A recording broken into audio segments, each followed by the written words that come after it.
¿qué tal? Muy buenos días, queridos radioescuchas. Estamos transmitiendo.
Hola, ¿qué tal? Muy buenos días, queridos radioescuchas. Estamos transmitiendo desde la ciudad de Guadalajara, Jalisco, a través de Católica Radio, www.catolicaradio.net, la radio independiente al servicio de la Iglesia. Muy contentos de estar aquí de regreso con ustedes después de unos pequeños problemas técnicos. Estamos aquí el día de hoy, en este día tan especial, donde estamos celebrando en este Jueves Santo el sacerdocio. Felicidades a todos los sacerdotes. Y también estamos celebrando la institución de la Eucaristía. Antes de llegar a la institución de la Eucaristía, en este día vamos a analizar un poquito el juicio de Jesús. Para analizar el juicio de Jesús, primero tenemos que ver quién es Jesús.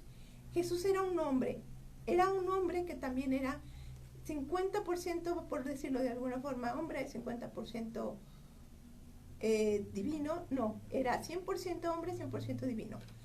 Por lo tanto, como hombre, vamos a ver que era un Galileo judío, varón de 33 años, de ocupación carpintero, hijo de José y María.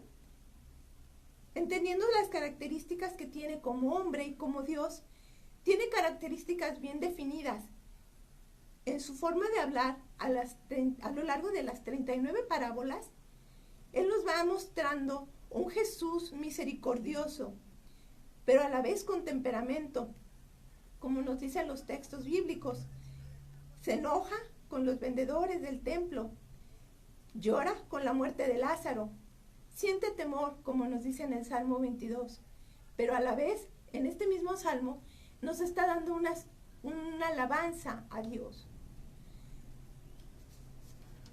Voy a hacer mención a algunos textos bíblicos para después analizar lo que viene siendo el juicio de Dios. En primera parte, como introducción, digamos, se acercaba la fiesta de la Pascua. Estamos hablando de un contexto en que se acercaba la fiesta de los panes ácimos. Por lo tanto, los sumos sacerdotes y los miembros del Sanedrín, los escribas, andaban buscando la manera de matar a Jesús, pero no encontraban la forma de hacerlo. ¿Por qué? Porque tenían miedo. ¿A quién? Al pueblo.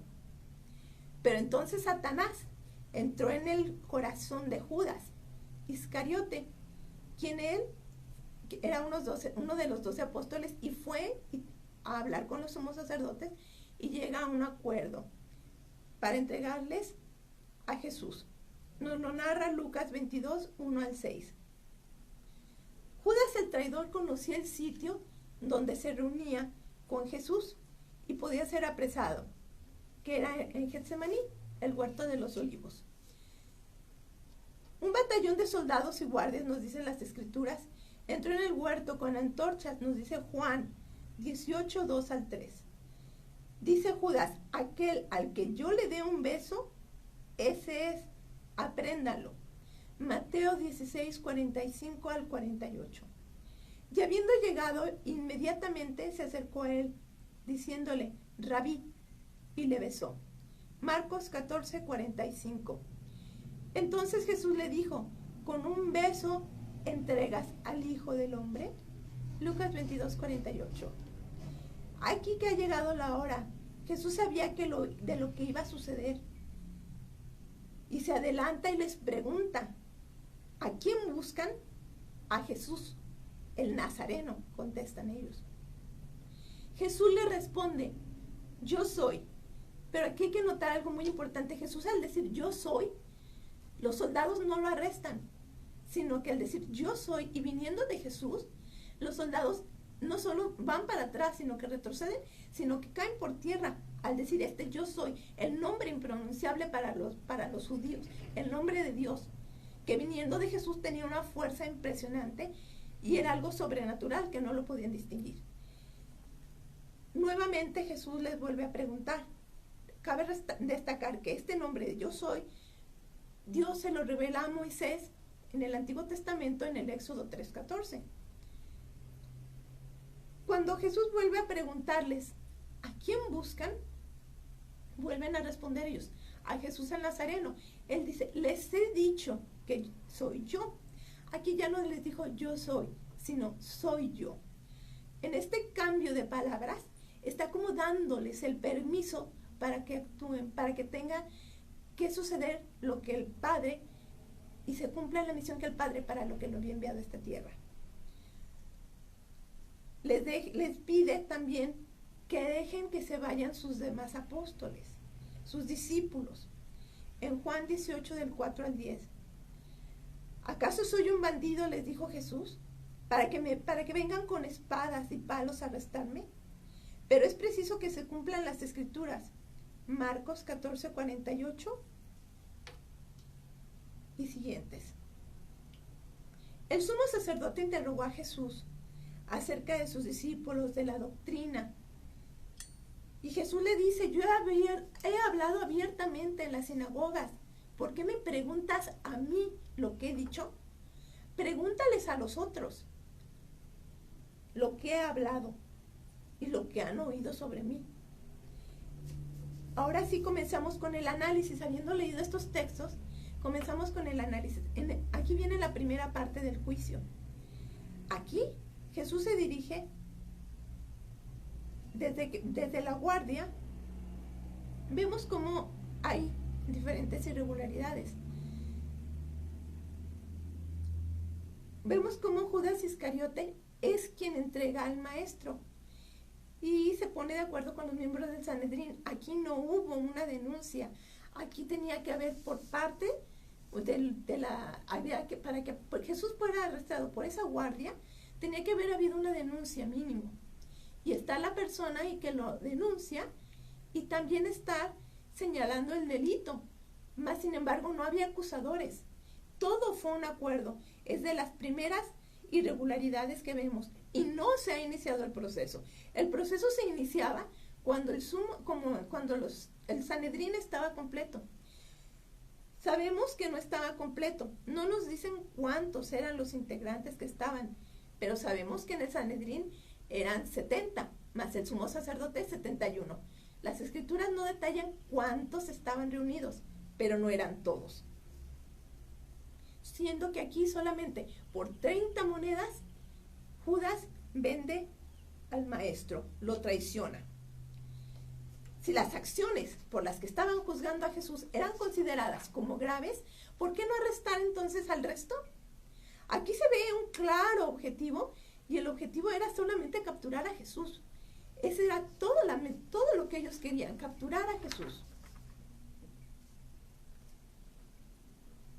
Muy contrario a lo que se ve, Pedro en ese momento saca su espada y en ese momento hiere a un soldado romano. En este caso, Jesús todavía se toma un momento, una parte de su tiempo para curar a este soldado, para sanarlo, y reprende a Pedro por el hecho que ha cometido. Pero este hecho se pierde en la oscuridad de la noche. ¿Y por qué digo la oscuridad de la noche? Porque esta es el momento de las tinieblas, donde Satanás ya se sentía vencedor. Por eso se habla de la oscuridad de la noche. Después de esto, Jesús es llevado ante Anás, antiguo sumo sacerdote, quien alentó al mismo cargo a su yerno Caifás. No existía entonces razón para que fuera presentado ante el Sanedrín, ante Anás, ya que Anás ya no tenía ningún poder legal para establecer un juicio. ¿Por qué empezar con Anás? No se contaba con el número de testigos a favor ni en contra que marcaba el proceso. Si este no era el inicio formal del proceso, ¿por qué comenzar con este proceso? ¿Qué autoridad tenía Anás para hacer lo que hizo?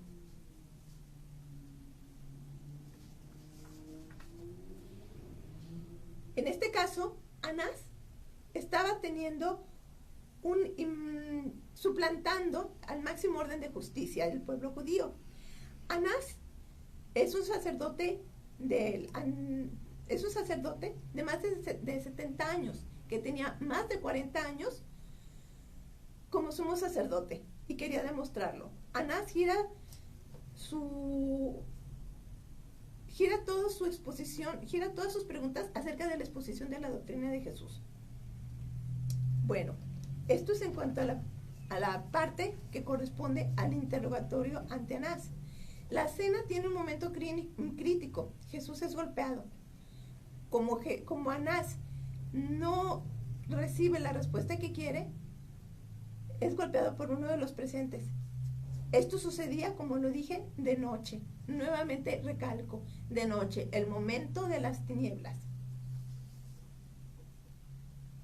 Otra cosa que es muy, muy relevante mencionar es que Jesús, un juicio de esta magnitud tenía que ser de día, y aquí fue, sin embargo, de noche.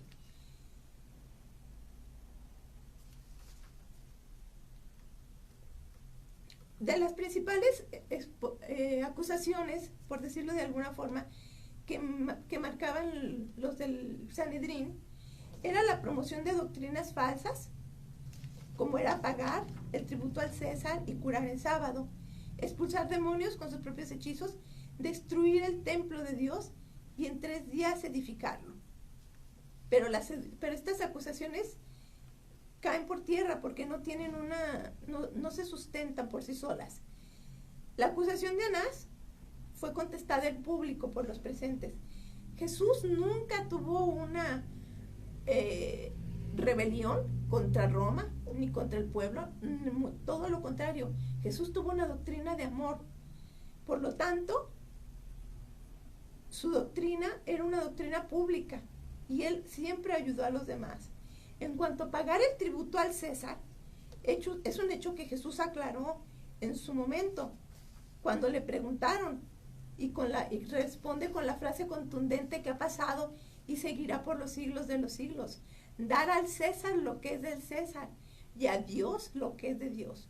Con esto Jesús define de manera clara el respeto al pueblo romano y su manera de gobierno, y el sentido trascendente del pueblo judío, cuyo fin es Dios y su misión es la tierra. En cuanto a curar el sábado, este sería uno de los delitos que pudiera haber cometido, pero precisamente el inculpado, el afectado, no estaba, nadie lo acusaba. Por lo tanto, no había delito que perseguir. También se le decía sobre esto mismo de curar el sábado. Nos preguntamos nosotros ¿qué era más importante? ¿Que una persona fuera sanada el sábado o guardar el sábado? Sobre el punto que decían los miembros del Sanedrín, expulsar demonios con sus propios hechizos. No tenía razón ni sustento para la pena de muerte, porque todos vieron que Jesús, primero que nadie, pedía la intercesión del Padre y su voluntad para después ordenar al demonio salir de los cuerpos afectados. Ese Padre que lo escuchaba es el mismo que a todos los presentes buscaban en sus oraciones.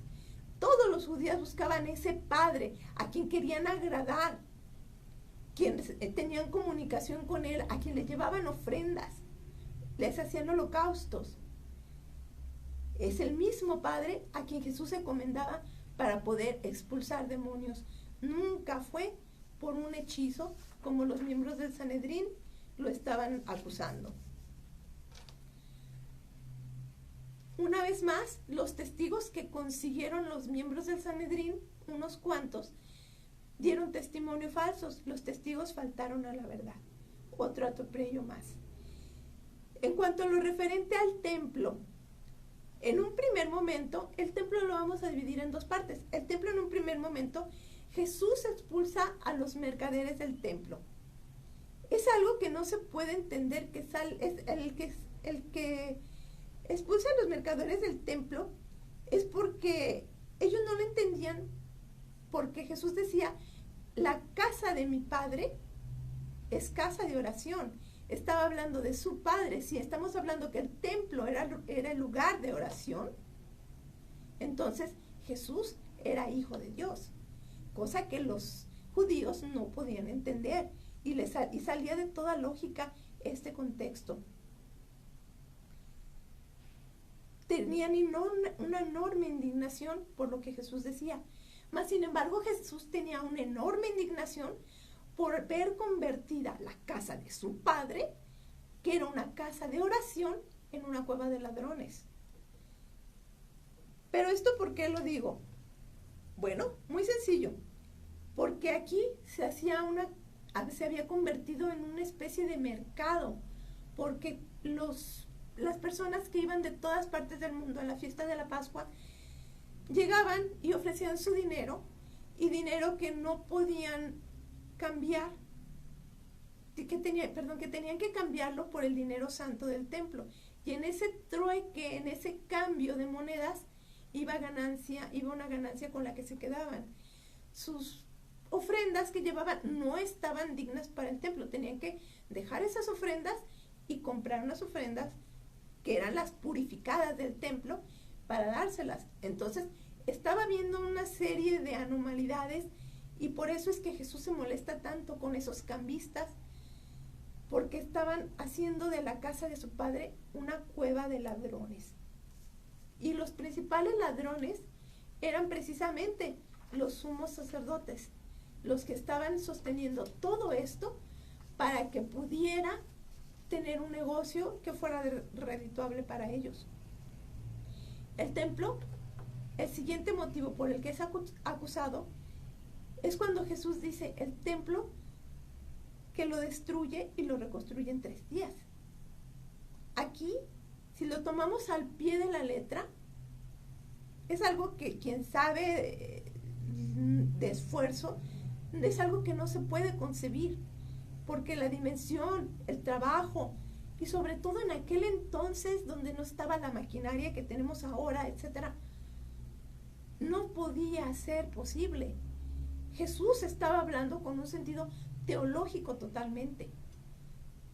Claro que esto ellos no lo podían entender. ¿Dónde está la ofensa y el acto sacrílego? Las acusaciones expuestas carecían de sustento, y es algo que Caifás lo sabe, quien veía cómo Jesús se les estaba escapando de las manos. Por lo tanto, el sumo sacerdote le dijo: te conjuro por el nombre del Dios vivo, si tú eres el Mesías, el Hijo de Dios. Y Jesús responde: tú lo has dicho. Además les declaro que pronto verán al Hijo del Hombre sentado a la diestra de Dios. Venid sobre las nubes del cielo. Entonces el sumo sacerdote rasgó sus vestiduras y exclamó: ha blasfemado. ¿Qué necesidad tenemos ya de más testigos? Ustedes mismos han oído la blasfemia. Ellos respondieron: es reo de muerte. Luego comenzaron a escupirle en la cara, a darle bofetadas. Otros lo golpeaban. Adivina quién te pegó. No tenían por qué burlarse de él. Se violenta nuevamente la integridad de Jesús. Solamente por esta razón, ¿eras reo de muerte, Jesús? Basándonos en las siguientes razones, es el momento más crítico que podemos tener nosotros sobre el juicio de Jesús. Porque aquí el sumo sacerdote no podía interrogar al acusado, mas sin embargo lo hizo al preguntarle: ¿eres tú el Mesías, el Hijo de Dios? Tenía que salirse de la ley que prescribía que ningún juicio podía ser sobre su propio peso. El acusado, el juez se vuelve un testigo durante el proceso. Ahora bien, el procedimiento para la determinación de su sentencia no fue el adecuado, ya que antes de pronunciar cualquier sentencia, el Pleno del Sanedrín debería discutir la reflexión. Sin embargo, el mismo Caifás, el sumo sacerdote, quien dice la necesidad, ¿qué necesidad tenemos más de testigos? Y dice: ha blasfemado. Caifás, al determinar la sentencia, viola de nuevo el proceso. Ningún acusado podía declarar en contra de sí, pero tampoco podía defenderse por sí solo. Eso lo vemos hasta en la actualidad, porque cualquier juicio necesita un abogado defensor, y si no lo tiene, pues se le pone un abogado de oficio y está con él hasta que se llevan todas las pruebas, el desahogo de las pruebas, y hasta que se le dicte la sentencia, cosa que Jesús no tuvo. Aquí la afirmación de Jesús a la pregunta de Caifás, bajo los elementos que deberían observar los sumos sacerdotes y miembros del Sanedrín, nunca debió de tomarse como referencia para dictaminar la sentencia. El sumo sacerdote dictamina la sentencia y lo declara culpable, otro elemento violatorio del proceso. Caifás, al cuestionar al acusado, utiliza un juego de palabras para encerrar una respuesta y escuchar de Jesús lo que quiere escuchar, siendo que el Mesías no es precisamente el Hijo de Dios y que Caifás lo sabe, pero lo que quiere es arrancar una confesión tajante a su condena. Es otro elemento violatorio.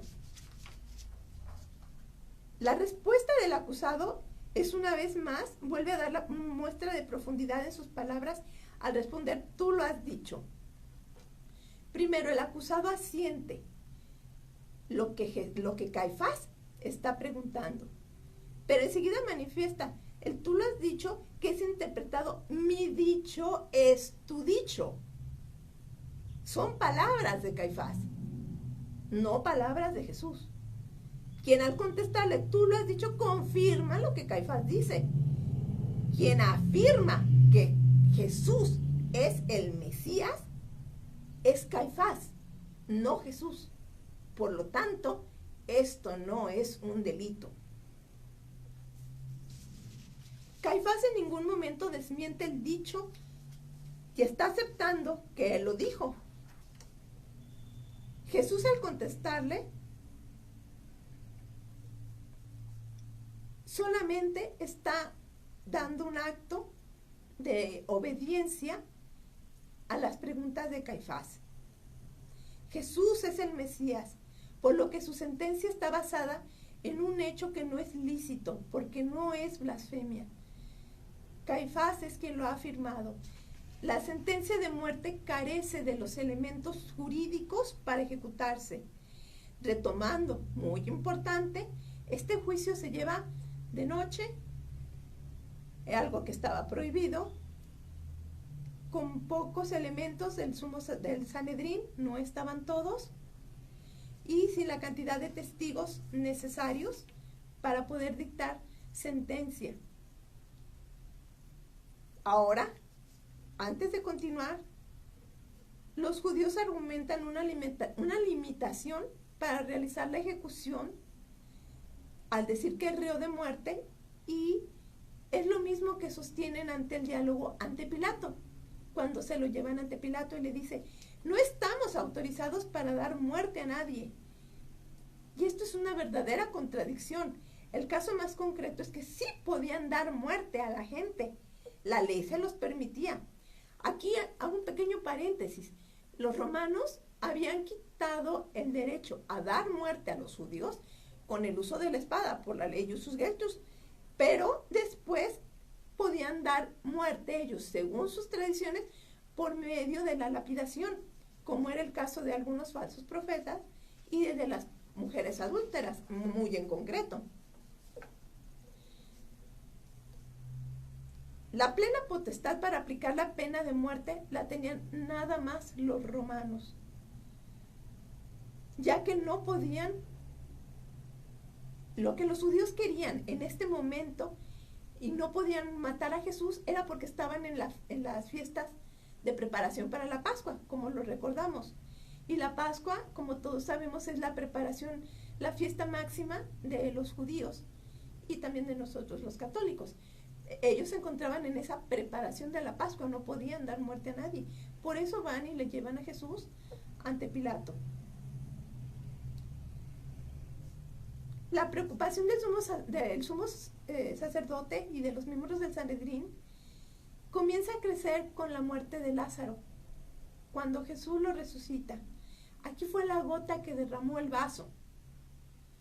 La expresión de lo anterior hecha por Caifás, sumo sacerdote aquel año, no comprenden que conviene que un solo hombre muera por el pueblo y no toda la nación perezca. Un grupo del Sanedrín sabía que Jesús cubría todos los requisitos para ser el Mesías esperado. Cabe señalar que el Mesías que ellos estaban esperando era un Mesías guerrero, era un Mesías libertador. Y el Mesías, en el caso de Jesús, era un Mesías que era un Mesías humilde, un Mesías misericordioso, lleno de amor, que explican toda su doctrina durante su vida pública a través de las 39 parábolas. Por lo tanto, ellos se sienten amenazados porque están viendo que la gente lo está siguiendo mucho. Y de esa forma tratan de manipular a Pilato, por lo que Jesús es presentado ante Poncio Pilato por el Sanedrín. Las acusaciones y las falsas doctrinas nuevamente se hacen presente. Pero ¿cuáles son las acusaciones que presentan ante Pilato los miembros del Sanedrín? Bueno, las acusaciones que presentan son muy sencillas. Son las mismas de lo que lo habían acusado. Primera, la exposición de doctrinas falsas. Cosa que a Pilato, eso a Roma no le tenía sin cuidado. Por lo tanto, careció de sustento. El tributo al César. Bueno, el tributo al César es algo que ya había quedado explicado. Y por lo tanto, Jesús cuando dice, dar al César lo que es del César, cuando les dije, ¿qué esfinge tiene aquí? Bueno, el César. Dar al César lo que es del César y a Dios lo que es de Dios. Le está diciendo al pueblo judío, denle a César, a Roma, lo que le corresponde. Le está devolviendo la dignidad a los romanos. Y a la vez les está diciendo a los judíos que ellos se concentren en su alabanza a Dios, que cumplan en la tierra con los preceptos romanos ya que es el pueblo que los rige, y que cumplan como judíos con Dios. Por lo tanto, tampoco había mucho que perseguir en esta acusación. Se decía llamar el Mesías. Esto para Roma era algo también sumamente intrascendente. Al momento de plantear estos delitos, reciben la negativa total de Pilato. Fue condenada en primera instancia por el pretor, tratando de deshacerse, al saber que es deshacerse de Jesús, al saber que es Galileo, lo envía con Herodes. Pero Herodes solamente ve en él, estamos hablando de Herodes, el hijo de Herodes el Grande, quien solo ve en Jesús la forma de divertirse, pero no encontrar una respuesta de Jesús a su juego, pues lo deja marchar. Cabe resaltar que Herodes estaba mal, estaba como loco. Él tenía un miedo horrible a los fantasmas. Recordamos que mandó matar a su primo, a Juan Bautista. Él tenía mucho miedo a los fantasmas, por lo tanto él alucinaba y él quería ver magia de Jesús. Jesús no lo complace, por lo tanto lo deja marchar libre. Pero ante la respuesta del acusado, con un profundo silencio, lo envía de nuevo con Pilato. Aquí viene cuando Pilato comete varios errores. Ya Herodes había dictado sentencia, aunque no adecuada, pero al castigarlo después de la flagelación, Jesús fue objeto de burlas, de humillaciones y de golpes. Pero ¿por qué insultarlo? ¿Por qué ponerle una corona de espinas? Esto fue un hecho de barbarie, digno de la intervención de derechos humanos en nuestros tiempos. Posteriormente a esta sentencia, que ya había sido cumplida, se debería de haber dejado en libertad Jesús. No había necesidad de exhibir al reo a la turba enardecida, porque aquí inconscientemente Pilato está retomando el juicio, un juicio que ya había sido cerrado al dictar la sentencia, pero a Jesús se le dicta nuevamente otra sentencia que Pilatos deja a la gente, a la muchedumbre. Esto nos lo dice Juan 19, 4 al 17. Se acercaba la celebración para la Pascua, como lo dijimos, por lo tanto, Pilato quiso congraciarse un poco y dejar a un reo en libertad, a Barrabás o a Jesús. Y él pensó que iban a escoger a Jesús, pero no fue así. Aquí cabe hacer mención, hago un breve paréntesis, ¿por qué Pilato se sentía tan presionado? ¿Por qué quiso mostrar a Jesús ante la muchedumbre? Pilato, más que nada, quiso mostrar como su poder. Había habido muchas perturbaciones del pueblo, había habido disturbios, pero aquí lo que los miembros del Sanedrín y los sumos sacerdotes le dicen a Pilato es: si tú sueltas a Jesús, no eres amigo del César. En ese entonces ser amigo del César implicaba muchísimas cosas, empezando porque Pilato de seguro iba a perder la chamba, entonces tenía que quedar bien con el César, no podía dejarlo en libertad, se sentía como atado de manos, pero a la vez no quería ser él el quien lo culpara. La justicia fue ignorada en esta vez. Istuti, según el derecho romano, es dar a cada persona lo que le pertenece. La justicia, la legalidad, se careció en todo momento. Por lo tanto, vemos cómo se carece en todo momento de esta justicia. Retomando un poquito más lo que hemos dicho, vemos que este es un juicio plagado de anormalidades, de irregularidades, donde lo que menos hubo es justicia para Jesús. para el Mesías. Él sabía que el momento había llegado. Por lo tanto, deja en manos Pilato. La sentencia se había cumplido, la primera sentencia había sido flagelado. Deja en manos del pueblo la segunda sentencia. Reo de muerte, crucifíquenlo. Él se lava las manos.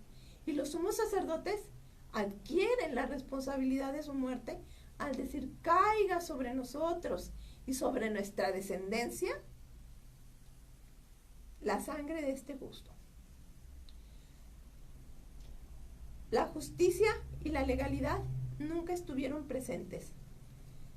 El progreso del derecho penal no puede consistir en la eliminación de la pena, sino en su humanización en doble respeto. Aquí la sentencia que deberían de dar ellos, según lo manejaba el Código de Derecho romano, era que tenía que ser la pena en base al delito. ¿Cómo es que a Jesús se le dictan dos sentencias? Ya se le había dictado la sentencia de la flagelación y era una flagelación inhumana. Si era en base al delito, Jesús no debió de haber recibido ni siquiera un azote. Es más, no debió de estar detenido nunca. Menos recibir 5,000 azotes. Y después de eso, no obstante, esa sentencia tan abrupta, un acto de total barbarie en toda la extensión de la palabra, donde Jesús se cansa, se agota, siente el dolor como humano y siente incluso que su Padre lo ha abandonado.